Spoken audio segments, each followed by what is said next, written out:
رسول کہ جو وہی کہتا ہے کہ جو وہی کہتی ہے اس رسول سے ناممکن ہے. مگر یہ سمجھانا دراصل ہمیں ہے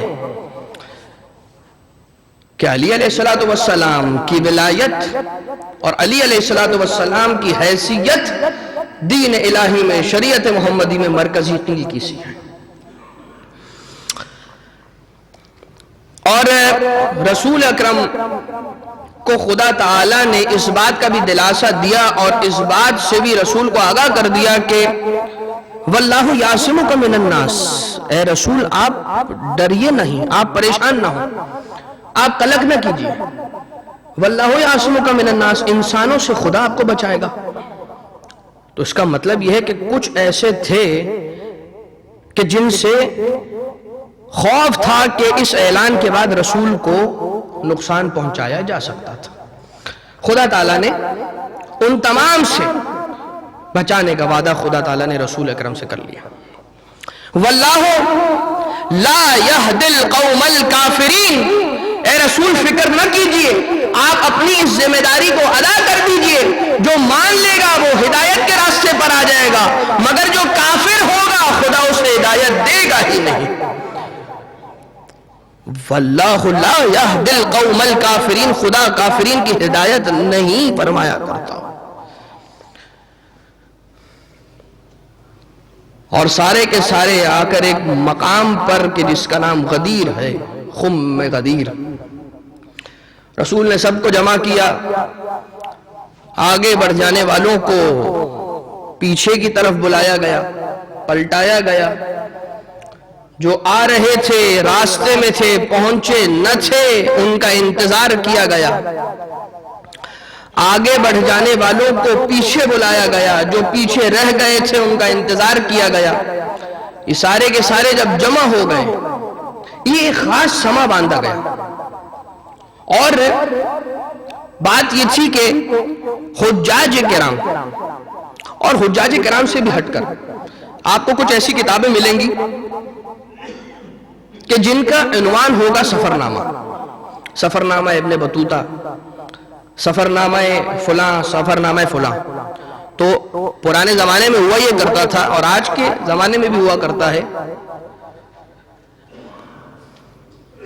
کہ لوگ جب سفر پر جایا کرتے تھے تو اپنی آپ بیتی اس کتاب کے اندر سفرنامے کے عنوان سے لکھا کرتے تھے. اس سفر پر ہمارے ساتھ یہی ہوا.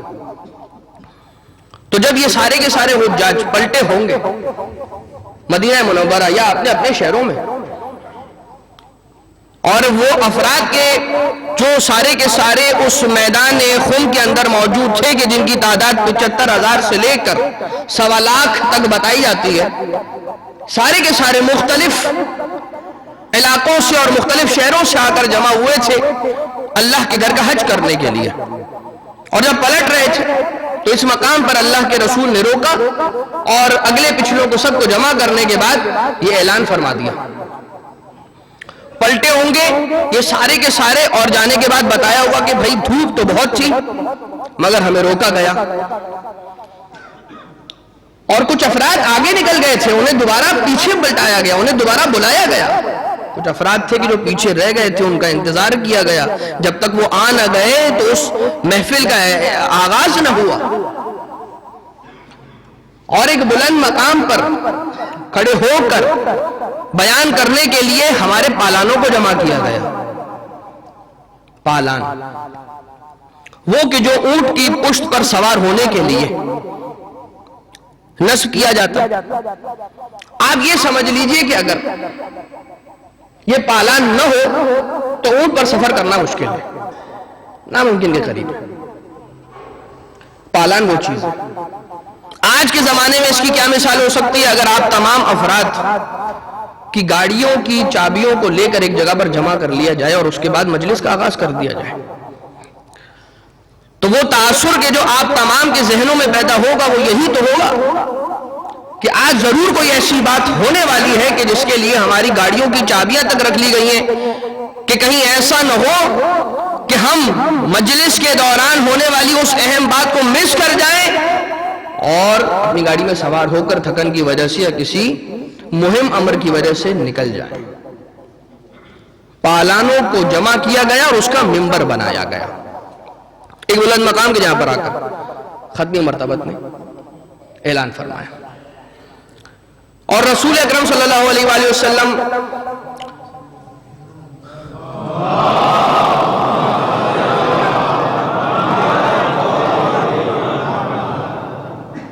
جب سارا کا سارا ماحول پیدا ہو گیا، اب یہ وہ آپ بیتی ہے کہ جو یہ اپنے اپنے شہروں میں پلٹ کر بتا رہے ہیں. جانتے ہو رسول نے اپنا اتنا طویل خطبہ ارشاد فرمایا، خدا کی حمد و ثنا کی، اور اس کے بعد اپنی نبوت کے دلائل کو پیش کیا اور ان تمام کارہائے رسالت کا ذکر کیا کہ جن کو رسول انجام دے چکے، اور یہ بھی کہا کہ ان تمام کاموں کی نسبت یہ ایسا کام ہے کہ اگر اسے بیان نہ کیا گیا تو وہ سارا کا سارا ضائع ہے.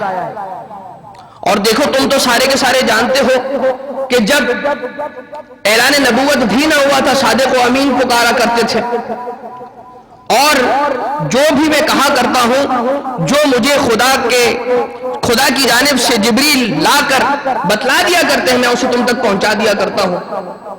اپنی جانب سے میں کوئی بات نہیں کیا کرتا. اور وہ سارے کا سارا مقدمہ جب فراہم ہو گیا تو ایک ایسا موقع آیا کہ رسول نے اپنے ابن علی ابن ابی طالب علیہ السلام کو بلایا، ان کے دست مبارک کو تھاما، اسے ہوا میں اتنا بلند کیا کہ بغل مبارک کی سفیدی نظر آنے شروع ہو گئی، اور اس کے بعد بآواز بلند پکار کر رسول یہ کہہ رہے تھے، من کنت مولا ہو فہذا علی مولا. یاد رکھو جس کا میں محمد مصطفیٰ مولا ہو اس کا یہ علی مرتضی مولا.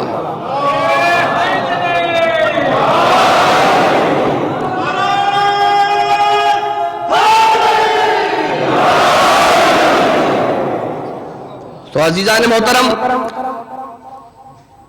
جیسے ہی رسول نے اعلان ولایت علی ابن ابی طالب علیہ السلام کیا ہے، خدا تعالیٰ کی جانب سے وہ آیت نازل ہو گئی، بسم اللہ الرحمن الرحیم، الیوم اکملت لکم دینکم، آج کے دن میں نے دین کو مکمل کیا ہے. روزے کے احکام تو آ چکے تھے، حج و زکوٰۃ و خمس و جہاد تمام کے تمام فروع، تمام کے تمام اصول آ چکے تھے، مگر آج کے دن میں نے کیوں کیا؟ آج ہی کا تو دن ہے کہ جب علی کی ولایت کا اعلان کیا گیا ہے. اگر ولایت نہ ہو تو یہ سارے کے سارے احکام کسی کام کے نہ رہے.